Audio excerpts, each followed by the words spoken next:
안녕하세요. 저는 서울대학교 병원 이비인후과의 서명환입니다. 저는 포스트로그래피와 로테이션 체어 테스트에 대해서 말씀드리도록 하겠습니다. 오늘 말씀드릴 내용은 이런 고가의 장비들이 정말 나에게 필요할 것인지, 이러한 고가의 장비들을 통해서 내가 얻을 수 있는 임상적 의미는 무엇인지, 또 만약 이런 장비가 없을 때 어떤 정보를 내가 누락하게 되는지에 대해서 말씀드리도록 하겠습니다. 더불어서 이런 고가의 장비를 구입하고자 할 때 고려해야 될 점들, 그리고 여러 가지 옵션 중에서 어느 장비가 나에게 더 잘 맞는지를 말씀드리도록 하겠습니다. 포스트로그래피와 로테이션 체어 테스트의 임상적 의미를 살펴볼 수 있는 케이스 하나를 먼저 보고 시작하도록 하겠습니다. 본 환자는 남자 86세 환자로 좌측 귀는 오래전부터 데프 상태였고 우측 귀는 최근 스컬 베이스 오스테오마일라이티스가 발생하여 양측 귀가 들리지 않는 환자였습니다. 환자는 균형 잡기를 매우 어려워하였고 자꾸 넘어지려는 경향을 보여 비디오 헤드 임펄스 테스트를 시행하였습니다. 그 결과 그림에서 보시는 바와 같이 양측 귀의 VOR 게인이 다소 낮아져 있기는 하나 정상 범위 이내에 들어 있었습니다. 더불어 캐첩 사케이드가 보이고 있었으나 매우 작은 캐첩 사케이드를 보이고 있어 전체적으로 보았을 때 이 환자의 VOR 기능은 양측 귀 모두 정상 범주 이내에 있는 것으로 추정되었습니다.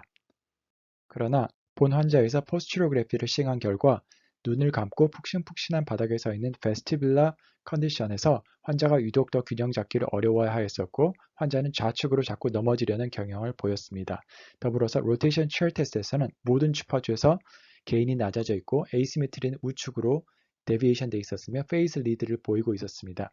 즉 다시 말해서 헤드 임펄스 테스트만을 시행하였을 때는 본 환자의 VOR 기능이 양측 모두 정상적인 범주 이내에 있는 것으로 추정되었지만 포스트로그래피와 로테이션 체어 테스트를 모두 함께 평가하게 되면 본 환자는 양측 귀의 베스티뷸럴 펑션이 마일드하게 나빠져 있고 이로 인하여 환자가 균형 잡기를 어려워하고 넘어지려는 경향이 있는 것으로 해석을 달리할 수가 있겠습니다.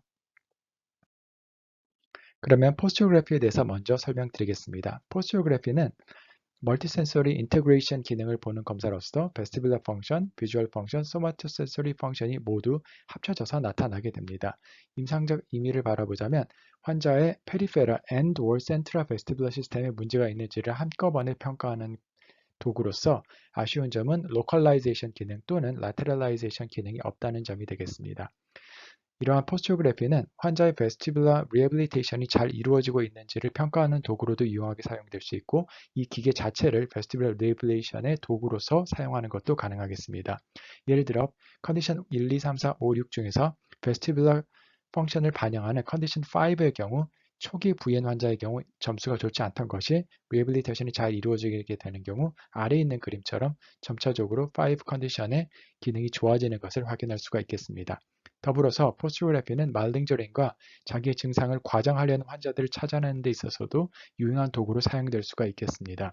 본 그림에서는 컨디션 3, 4를 비교해 보았을 때 4가 더 어려운 조건임에도 불구하고 환자의 점수를 보게 되면 3번 조건에서 더 점수가 나쁘고 오히려 4번, 5번에서 더 좋은 결과들을 보이고 있습니다.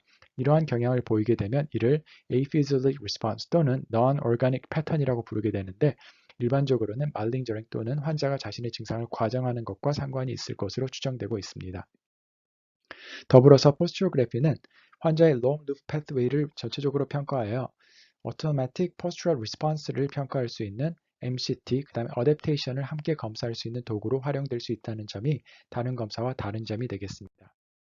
포스트로그래피를 검사하기 위해서는 다양한 옵션을 가진 장비들을 구입할 수가 있는데 가장 기본적인 세팅을 가진 베이직 밸런스 마스터라는 장비가 있을 수 있고 또 가장 고가의 옵션을 모두 갖추고 있는 스마트 이퀴 테스트라는 장비를 구입하는 것도 가능하겠습니다.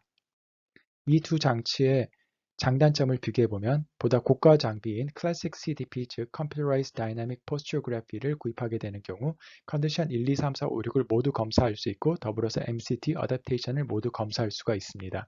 반면에 보다 간단한 형태인 Modified CT SIB 즉 Clinical Test of Sensory Integration and Balance 테스트를 구입하게 되면 컨디션 3과 6을 검사할 수가 없습니다. 하지만 컨디션 1, 2, 4, 5를 유사하게 검사할 수 있고 알려진 바에 의하면 Modified CT SIB 검사에서 나오는 검사 결과가 고가의 클래식 CDP에서 나오는 결과와 유사한 것으로 알려져 있습니다.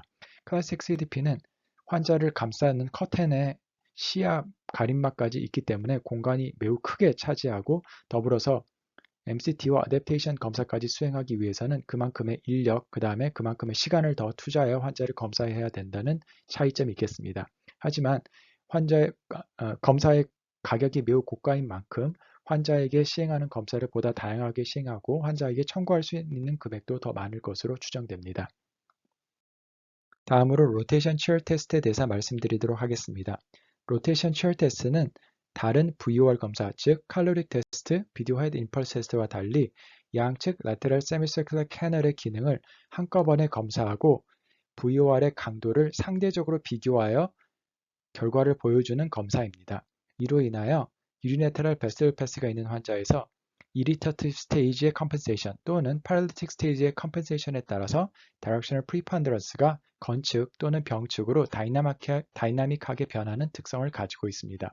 더불어서 칼로릭 테스트는 아주 느린 주파수의 VOR 기능을 보는 검사이고 헤드 임펄스 테스트는 아주 빠른 성분의 VOR 기능을 보는 검사인데 로테이션 치열 테스트는 그 중간, 즉 우리가 일반적인 생활에서 머리를 움직이는 주파수 영역에서 VOR의 기능을 평가하는 검사입니다.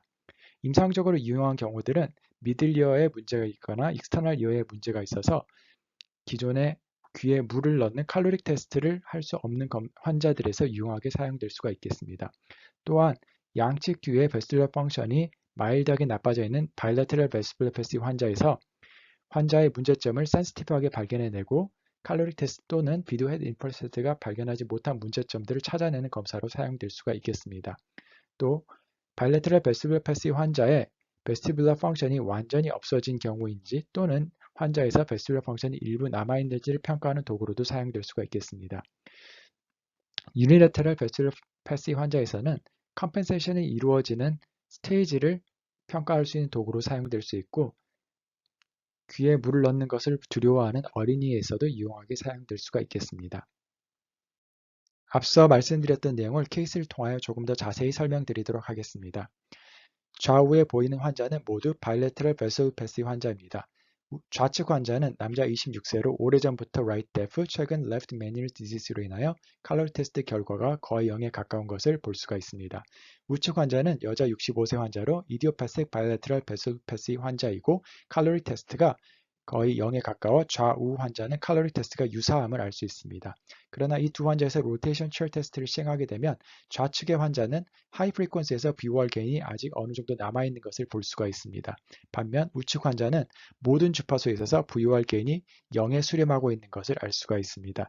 다시 말해서 칼로릭 테스트만을 시행하게 되면 두 환자가 유사한 VOR 기능을 가진 것으로 평가할 수 있지만 로테이션 치열까지 검사하게 되어 보다 종합적으로 평가하게 되면 좌측의 환자는 VOR 기능이 아직 일부 남아있어 베스티뷸러 리해빌리테이션을 통하여 다시 어지럼증을 개선할 수 있는 여지가 있는 것으로 추정되고 있습니다. 반면 우측의 환자는 모든 주파수에서 VOR 게인이 모두 0이기 때문에 베스티뷸러 리해빌리테이션을 시행하는 경우 그다지 개선을 기대하기 어렵고 환자의 다른 센서리 펑션, 다시 말해서 비주얼 펑션 또는 소마토 센서리 펑션을 서브스티튜션하여 환자가 일상생활을 조금 더 잘 할 수 있도록 도와주는 것이 더 좋을 것으로 추정되는 환자입니다. 다음으로는 유니래테럴 베스티뷸러 패시 환자에 있어서 시간이 지날수록 컴펜세이션이 이루어지는 과정을 로테이션 치열 테스트를 통해 보도록 하겠습니다. 2일째, 한 달째, 4개월째 개인을 보게 되면 처음 부연이 발생하였을 때 개인이 정상 레인지에 마지널하게 낮게 유지되는 것을 볼 수 있고 한 달째도 유사한 결과를 보이지만 4개월이 되면 비로소 개인이 정상화되는 것을 볼 수가 있습니다. 에이시메트리의 경우에는 부연이 발생한 초기에는 병축으로 데비에이션이 심하게 나타나지만 한 달이 지나면 에이시메트리가 다소 정상화되거나 또는 오히려 건축으로 다소 데비에이션 되는 것을 볼 수가 있습니다. 4개월이 지나면 에이시메트리가 완전히 정상화되는 것을 알 수 있습니다. 마지막으로 페이즈는 2일째 있었던 페이스 리드가 한 달째 그리고 4개월째까지도 계속 남아 있음으로써 환자가 수개월 뒤에도 개인과 에이시메트리는 정상화되었지만 페이스가 이상 소견이 남음으로써 이 환자가 과거에 베스티뷸러 패시를 알았음을 알 수 있는 지표로 사용될 수가 있겠습니다. 다음으로는 센트럴 프로블럼에 있어서 로테이션 치열 테스트의 전형적인 소견에 대해서 보도록 하겠습니다. 본 환자는 멀티플 스클레로시스로 인하여 세레벨룸 또는 세레벨라 패스웨이가 인볼브된 환자입니다. VOR 게인을 보시게 되면 정상 영역보다 오히려 게인이 올라가 있고 에이시메트리가 치우쳐 있는 것을 볼 수가 있습니다. 보다 특징적인 소견은 비주얼 픽세이션 검사에서 개인이 낮게 유지되어야 하는데 개인이 이렇게 높게 나옴으로써 이 환자의 세레벨러 펑션에 문제가 있음을 시사하고 있습니다. 앞서 말씀드린 바와 같이 로테이션 쉘 테스트는 환자의 다이나믹한 컴펜세이션 과정, 또 바이레트럴 베스퍼시와 센트럴 커즈를 발견하는 데 유용한 도구로 사용될 수가 있겠습니다. 어큐트 유니래터럴 베스퍼시 환자가 컴펜세이션 페이즈로 넘어오게 되면은 게인은 정상화되거나 또는 정상보다 다소 높아질 수도 있고 에이시메트리는 정상화되거나 또는 오히려 건축으로 데비에이션이 치우칠 수도 있겠습니다. 수개월이 지났는데도 계속 어지러워하는 VN 환자 같은 경우에는 uncompensated unilateral vasopassie에 해당하고 이런 경우 개인 또는 asymmetry가 여전히 비정상적인 소견을 보일 수가 있겠습니다. 반면에 리해빌리테이션을 열심히 수행하여 어지럼증이 완전히 해결된 환자의 경우에는 개인과 asymmetry 모두 정상적인 레인지로 들어오게 되고 페이스만 리드를 보이는 소견을 보이게 됩니다. 반면 칼로릭 테스트는 이러한 다이나믹한 컴펜세이션 과정을 반영하지 않고 모두 항상 입시레터럴 CP만 높게 나오는 경향을 보이기 때문에 환자의 컴펜세이션이 어떤 과정으로 이루어지고 있고 환자의 증상의 원인이 무엇인지를 평가하는 데 있어서는 다소 제약이 있습니다. 로테이션 쉘 테스트를 구입하고자 하는 경우 장비는 크게 두 종류를 구분하여 생각해 볼 수가 있겠습니다. 첫 번째 종류는 동그란 암실이 있는 장비이고 두 번째 종류는 암실이 없는 장비가 되겠습니다. 암실이 있는 장비는 암실을 포함하여 매우 거대한 공간을 차지하게 됩니다. 하지만 암실 속에 들어있는 모터는 더 토크가 강하기 때문에 환자를 보다 강하게 돌려서 좋은 반응을 얻을 수 있는 장점이 있겠습니다. 문제는 암실에 들어가야 되는 환자가 폐쇄공포증이 있는 경우 검사를 수행하지 못하는 경우가 있을 수가 있겠습니다. 암실이 있는 경우 VBOR과 같은 보다 다양한 검사를 수행할 수가 있고 비주얼 픽세이션 검사를 하는 경우에도 픽세이션 타겟을 대략 1m 거리로 고정하게 되어 보다 안정적인 범위 내의 비주얼 픽세이션 게인을 얻을 수가 있습니다. 반면 암실이 없는 로테이션 쉘 테스트 같은 경우에는 비주얼 픽세이션을 시행하기 위하여 고글 안에 불을 켜기 때문에 타겟의 거리가 너무 가깝고 이로 인하여 비정상적으로 너무 낮은 비주얼 픽세이션 게인이 나타나는 경향이 다소 있습니다. 지금까지 말씀드렸던 내용을 모두 정리해보면 포스처그래피 그리고 로테이션 쉘 테스트와 같은 고가의 장비를 통해서 앞선 베스티뷸러 펑션 테스트만으로 알지 못하였던 새로운 정보들을 추가적으로 얻을 수 있다고 생각합니다. 포스처그래피의 경우에는 멀티센서리 인터그레이션이 어떻게 이루어지는지, 또 원인과 관계없이 현재 환자의 Central and or Peripheral Vestibular Function이 어떻게 나타나고 있는지, 그리고 리해빌리테이션의 과정과 결과가 어떠한지를 평가하는 도구로 사용이 가능합니다. 로테이션 쉘 테스트는 보다 많은 정보를 제공하는데요.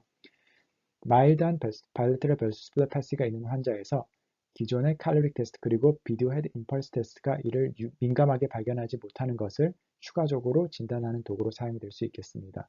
또한 바이레트럴 베스티뷸러 패시 환자에서 VOR 기능이 완전히 와이프아웃 된 환자인지 또는 하이 프리퀀스에서 일부의 VOR 기능이 남아있어 리해빌리테이션을 한번 시도해 볼 만한 환자인지를 구분하는 데도 유용한 도구로 사용될 수 있겠습니다. 유니래터럴 베스티뷸러 패시 환자에 있어서는 다양한 컴펜세이션의 과정을 이해하는 데 사용될 수 있고 환자가 오랜 기간이 지났음에도 계속 어지러워하는 경우 왜 어지러움이 유지되고 있는지 그 원인을 파악하고 다음 치료 계획을 세우는 데 있어서 유용한 도구로 사용될 수 있겠습니다.